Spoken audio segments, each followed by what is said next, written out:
another topic that I wanted to get into while we have you. It's been a decent little debate in this show as we've gone on, and, you know, Will's spoken to a few players about it. I've had my own say.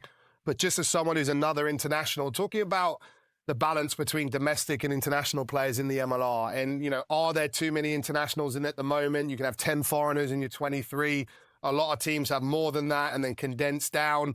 And some teams have gone up to 12 foreign spots and everything. It's been a bit of a debate. What do you make of it as someone who is, you know, one of those international players over here? I'd love to get your perspective. Yeah, I get it. Like, I get why the debate is there, is because, you know, Americans want to play and want to grow. But definitely I can only speak on behalf of the San Diego Legion foreigners. Our foreign group, you know, Brad, myself, even Juddy, we want to make the Americans better. We want to pass on our knowledge, you know, whether it is at line-out time, Brad at breakdown time, Juddy with the halfbacks. We want to maximise, you know, our output so we can help those guys develop.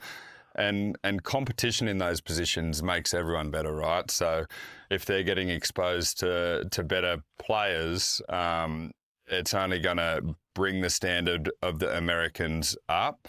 But I do get it. Like, if there is, you know, guys missing out because there is a heap of foreigners, and I know egos were brought up, but from what I've seen, you know, there hasn't been any egos from the foreigners, and they're all very helpful and willing to do it because we get it. We need to grow the game in America. That's what we signed up coming over here, and a lot of them are doing either community service hours, doing extras with guys, and making sure we can just share our knowledge, whether it is, you know, valuable to them or not. But you know, we're not forcing it upon them. We're just willing to be an extra body around training and pass on those messages. Yeah, and I think you probably hit the nail on the head. For me, what is the strongest argument for the foreigners is, you know, we have a number of Eagles in our side, and they're being coached by someone like you, who's just come from Super Rugby, who a year before was playing international rugby, who's now diffusing that knowledge into the playing group, which is going to come through the Eagles. It's going to diffuse to hopefully potential Eagles that are in the ranks in our team as well.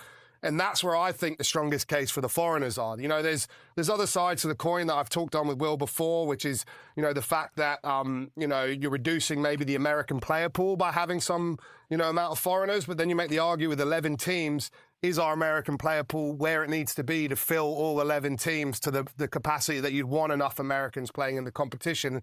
And that's probably the trade-off. Probably the one area that I think, you know, actually dents some of the internationals is potentially how some of the international spots can be filled for a cost-effective role. So maybe having an American here who is an Eagle or who has to be based here comes at more of a cost, but certain positions you might be able to find a foreigner who could take a lot less to come and is only here for half the year, and that's maybe the one trade-off that I think works against the foreign player system. But for me, it's a balancing act, and it's part of the growing pains of this league, and I think everyone involved in it only wants to move to more Americans long term. Yeah, I get that.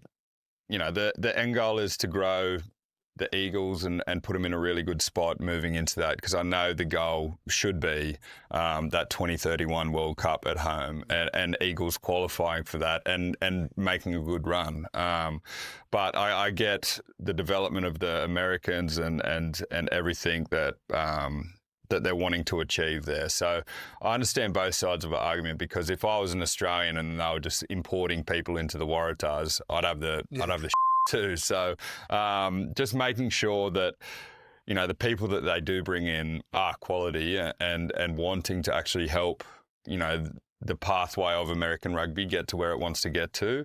And then just making sure we're producing a good product, because you think of the, you know, where we want this competition to go to. We want it on TV. We want eyes watching rugby over here in America. We want, you know, kids wanting to play it. We want, you know, fans in the stands. So making sure we're providing a good product, but also getting, you know, the upskill of people who haven't had the quality of the coaching that we have fortunate enough to be exposed to. So, yeah, just creating that good environment. And for us, definitely at the Legion, it is, there's no egos tied to it. It's everyone trying to help everyone to get in one direction and go forward. Yeah, I think it's that tightrope that we have to walk.